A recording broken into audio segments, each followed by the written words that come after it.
Hello there, welcome back to my channel, Antoinette from Antoinette Intuitive Tarot and Jewellery. If this is your first time, please take a look through the videos that I have here in the playlists. There are some on books, some on tarot, and some on journaling. And I have started including some of my gratitude vlogs when I've been out and about enjoying the scenery. This one is going to be volume one, it's because it's books. So this is really part one of my birthday kind of haul. I had a birthday in May and I had been saving up for a while for some items, and some came in the sale, which meant I actually ended up with a far bigger stash than I was expecting. And I hope you enjoy this. We're going to do the books in this one, and then we'll do tarot cards and things in another one, and probably some of the journaling bits and other cute little accessories that I got in perhaps a third video. Do join in below, let me know if you've had any of these books, if you've read them and what you think of them. Some of these I've read, some of them I haven't, I'll be perfectly honest, and some kind of cross-match, so some of them go across 2 or 3 different subjects, so not all might be for you, so I'll try and keep it quick, but you know me, I might ramble, so perhaps go get yourself a cup of tea, some water now, and set yourself off, ready to just have me in the background listening. So I have a Kindle, which I've shown, and what I did was on the the monthly subscription, I was renting lots of books on the subscription, and they ran out, basically the special offer that I had ran out, and I decided that I would cancel the subscription and purchase a couple of the books because it would be cheaper doing it that way around. So one of the books I've been using is The Ultimate Guide to Coaching Questions. I'm planning on doing a coaching course that answers that question. Had it on the Kindle, decided actually this is one of the items you're just better off having in a hard copy. So that's quite a good book if anyone's interested in coaching. But there's so many other books out there, and it's a new subject that I'm only just delving into, so don't go rushing out. Linking into that is Tales for the Young Folk. This one I got secondhand on eBay, I think, or from one of the bookstores, but it's secondhand. It's got some destruction to it. The pages are a little bit kind of brown. What's this one say? Uppercase Bookshop.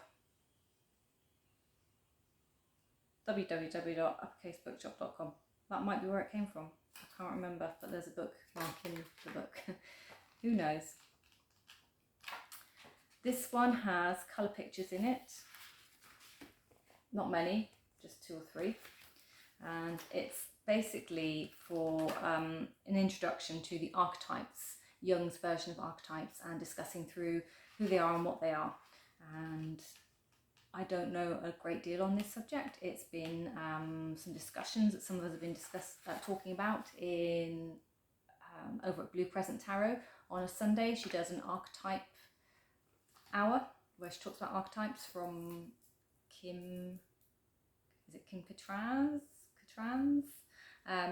archetypes deck, which is that's how it's all come about. She's talking about that, so I decided to get some information about archetypes just to help me along and understand a bit more about what everyone's talking about, because some of them are more knowledgeable than I am. So that's what this one's for, and that's a great one for questioning your shadow aspects of yourself, questioning why you feel certain ways, and teaching you how to do it, but with fairy tales nonetheless. Marjorie. Yes. Now I did treat myself. We have here in this part of the country, in Cornwall, Boscastle, we have the Museum of Witchcraft and Magic. And they've brought out a little quarterly magazine, so it's called Conjuring, or Conjuration, is it? And issue 2, I missed issue 1, so I bought 4 copies. It's only a very little magazine. It's in full colour. It's got some beautiful kind of images. I think they're quite provoking. I'm showing you that one because we are at the solstice this weekend, and I think it's quite prominent, and so is this one, which I think is another great one. So the kind of, moon and sun there. This book has in it pictures of an old grimoire, which must be in the museum that you can go down and see. It's got pictures and I think it's like the top so many items from the people that work in the museum, and then they write about them, so it's objects. So number, don't know what number that is, I'm going to call it number 2 in the book, is about hagstones, and there's a great way of using it with a nice iron or a metal key on it for protection. And so that's that one that's come through, and volume 3, I'm guessing, can't be too far away now because we're coming into summer, and this would have been spring. This I've been waiting a long time for. You all know I'm a big fan of the Flickering Cauldron and the Moon Diary and the Celtic Diary that I have and love and own and cherish.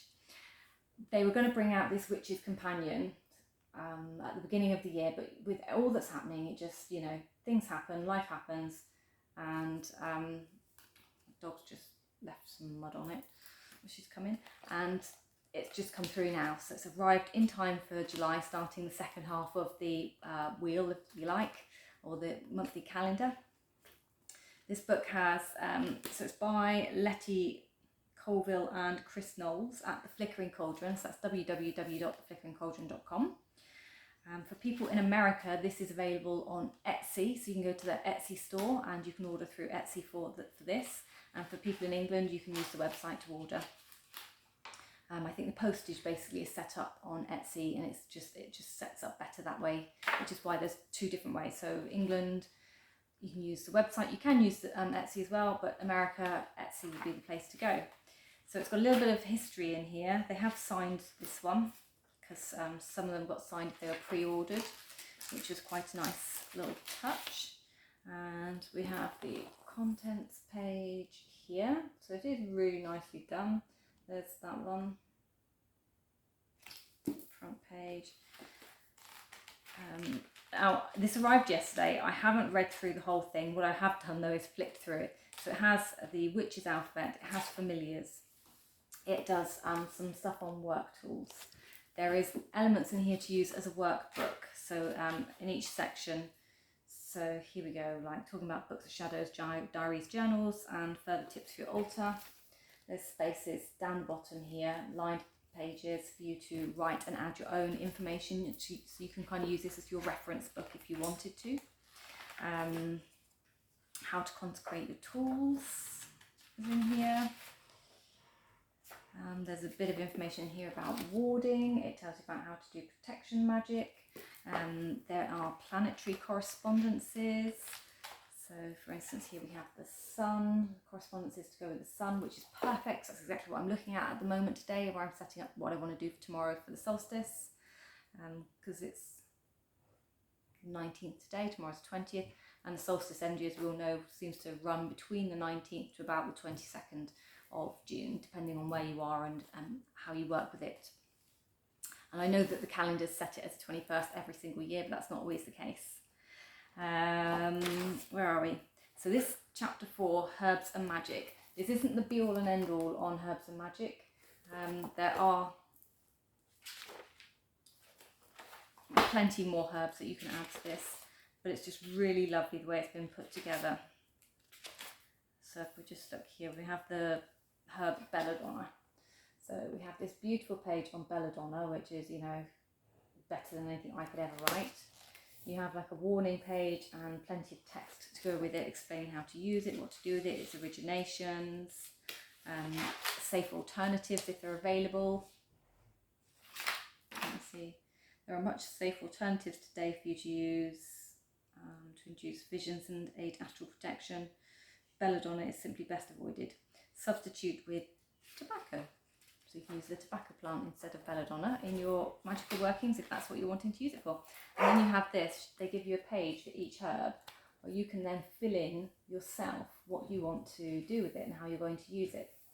I think that's a really nice touch. And that's what I mean about it becoming the workbook. I do apologise if you can hear my dog. She's going to just make noise all the way through now. There are also some pages here. Gender, element, planet, other names, tab information and notes. So there are some pages to put your own, so if you want to add some extra herbs, so there's a couple, I think it's about 4 pages to do that. Then we go on to incense and resins. I will do a close-up and a quicker flick, a much longer in-depth flick through of this. I like this because they actually give you some of their own favourite resins that they make up, or their own favourite incenses. They tell you how to make homemade incense, how to make, how to prepare and create your resins. There's a bit in here about magical potions if you want to know how to do that.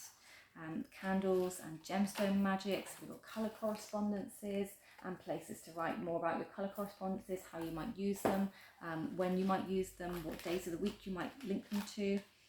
There's information in here on symbols, so typical symbols that we see in their like wonderful kind of artwork style that I'm used to seeing in all of their diaries now.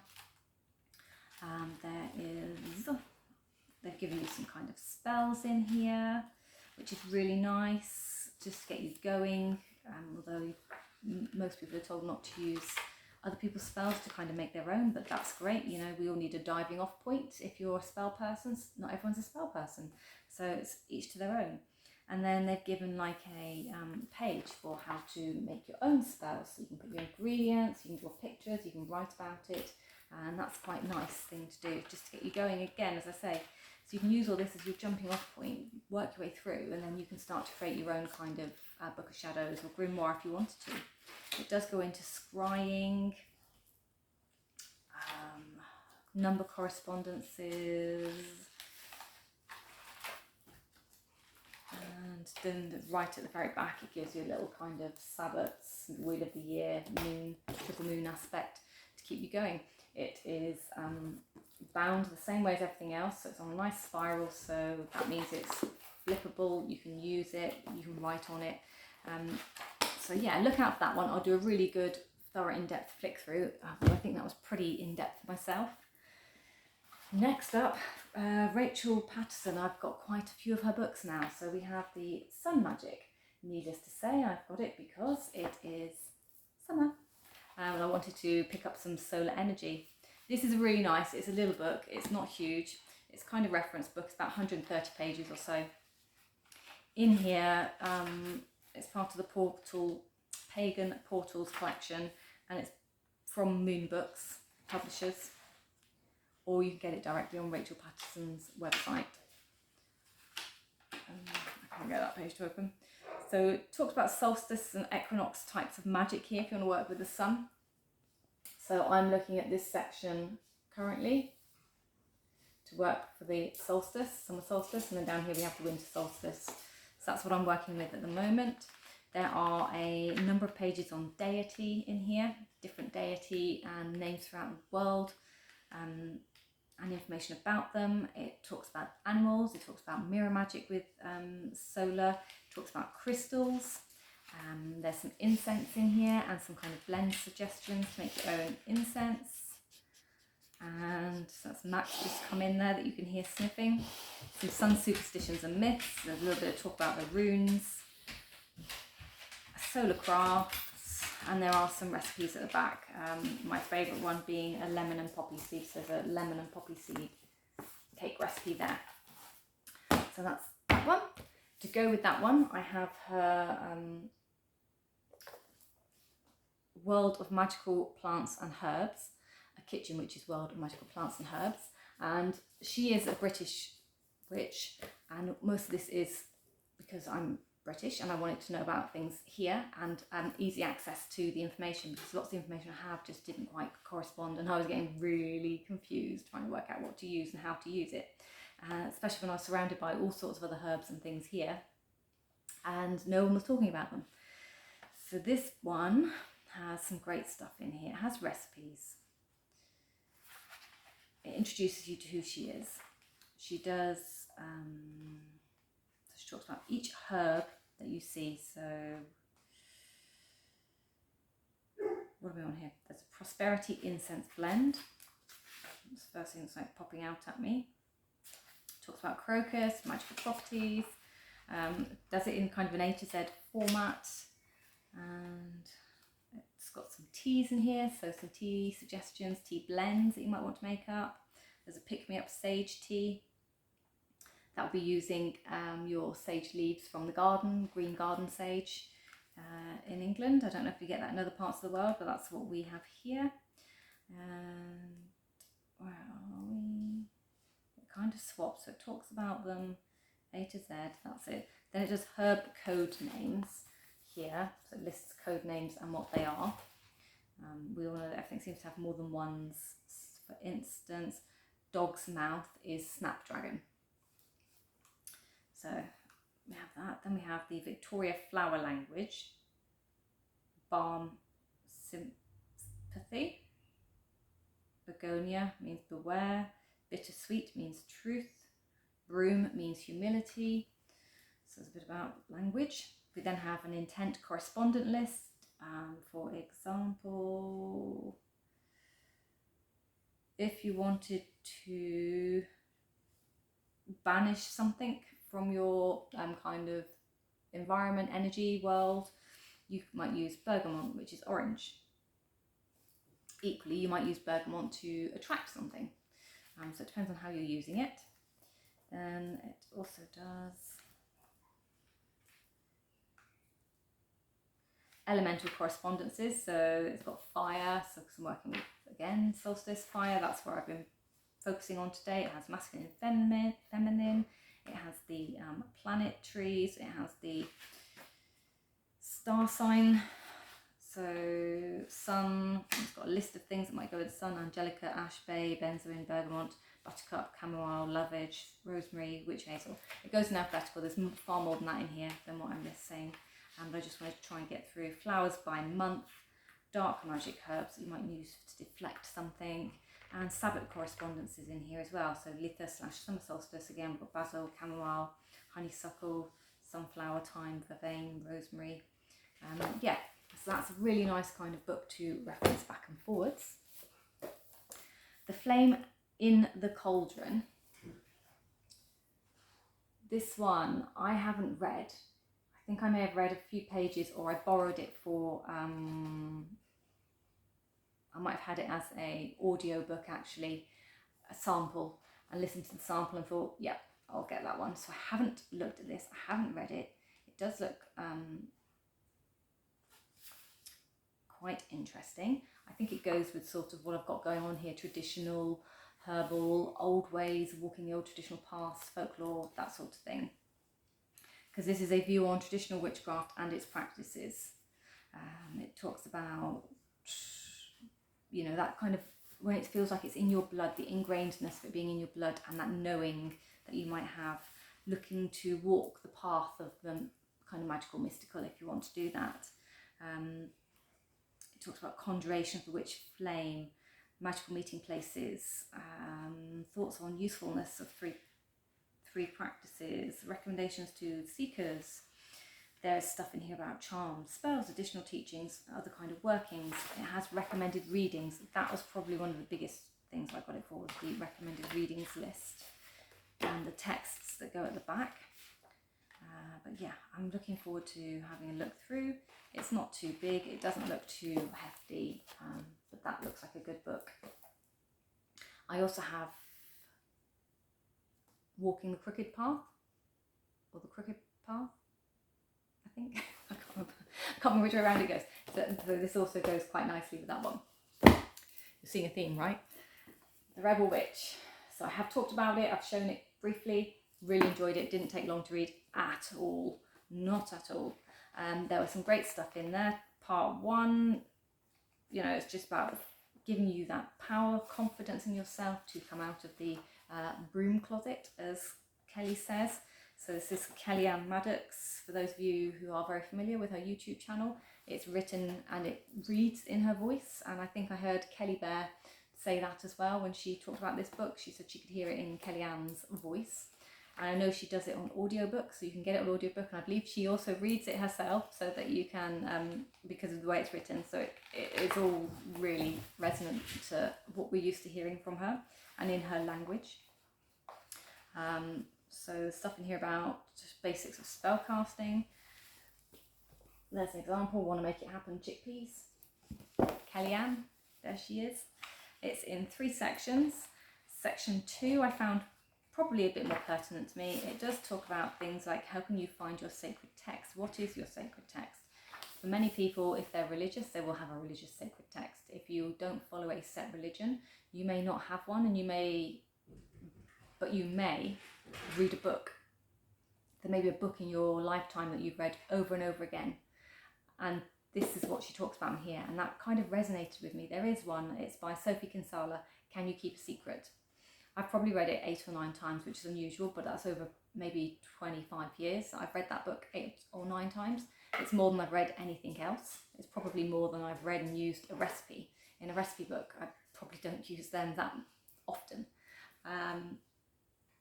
So it was interesting. It got me to questioning, why do I read that book? What do I get out of it? What do I enjoy about it?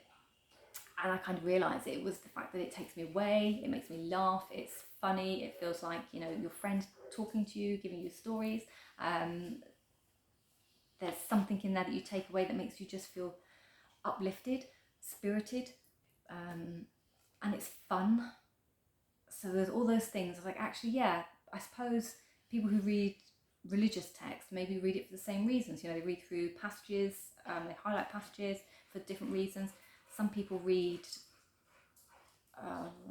like Alice in Wonderland, The Never-Ending Story, and the J.R. Tolkien books. I can't remember what they're called right now, but you know, some people read all of those. So it really is a really good book. She talks at the back about, like in section 3, which is for perhaps more advanced practitioners or people who've been on the path maybe for more than a year and kind of have a little bit of what they're doing about them.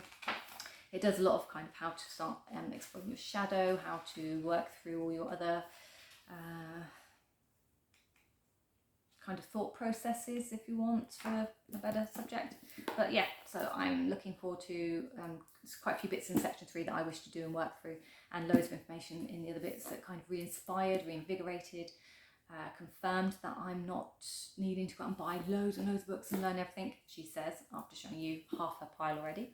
But yeah, so that one was really interesting. These books I have flashed at you, and these are heavy. So which one comes first? I have volumes 2 and 3 of the Lo Scarabeo tarot, one's tarot experience and one's tarot compendium. So the tarot experience is this one. It's about 700 pages, I think, or something ridiculous like that. 600 pages, maybe, about 600 pages. And it is cram-packed with information. Sasha Graham is in this one. Edited and compiled by Sasha Graham. Now, I've actually just done a little mini course from Sasha Graham. About 9 keys of tarot. And it was on the Summer Tarot School, for anyone that's interested in looking it up, with Ethony. And it was quite interesting, quite entertaining. She was just teaching me another way of looking at the cards, which was kind of inspired after reading this book, the start of this book, and going through it. I really liked what I saw and decided to have a go with that course, just to get me to connect to cards in a different way. So needless to say, I did 1 card, I think, so I've got 77 more cards to connect to in the way that she suggested. It's going to take me a while. I'm not going to rush myself through it. And yeah, but this one has things in it like dream interpretations, how to use a dynamic spread. It talks about past and future. Where are we? There's one of the spreads for overcoming obstacles. This one looks quite interesting. I don't know if you can see it all there, but techniques for working with skeptical people, if you're reading for a skeptical person. Common ethical statements, so there's like ethics in here for tarot reading. Leaving people empowered. Selecting an appropriate spread, like how do you interpret the cards, how do you select a spread. Oh, sorry, yeah. Career directions.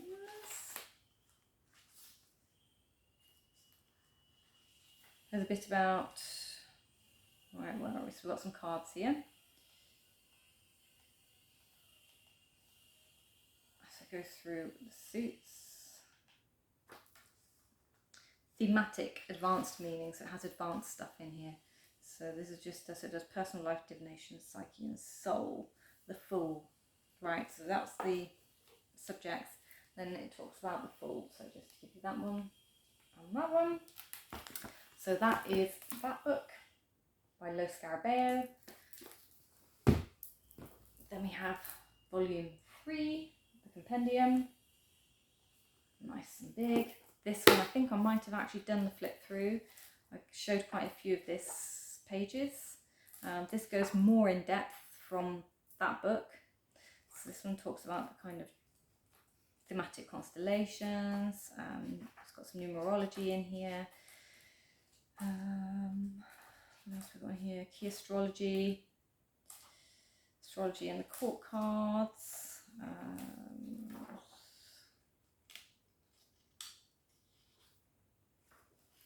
So it links some of the cards to like subjects. So I'm not quite sure. So thematic one is chaos. I don't actually know what chaos stands for because I haven't read the book. But one is chaos, and under chaos comes the Fool, the Wheel of Fortune, and the Devil, for instance. We have the Advanced Arcana, which looks a lot like this. Like the Kabbalah's, the Tree of Life in here, Alchemy, number, light, shadow, the musical pitch number that goes with each card. That's something I've never seen before. Separation of the paths into branches for the story of the tarot. Yeah, so this is another really good book, but these are advanced. These are advanced people that want to learn a bit more, go deeper than just their own readings, I guess. Take it one step further. And the final book, because how long have we been going for? Oh, that's a long time. This one. This one's got a bad rap so far on Amazon. That's where I got it from. I think it's beautiful, absolutely beautiful. This is a coffee table book. Through and through. I can leave this on my coffee table and not be embarrassed. It's gold down the side. And that's the back. So this is by Sam McKechnie and Alexandrine Portelli. Butchered those names. It's just gorgeous. So it's set up in months. You might find a wardrobe. So it's set up like this in months. So as you see this is how the book goes. It's like a down shot, pretty shots of stuff and just things you could do. So January, for instance. There we go. So there you put some New Year's resolutions.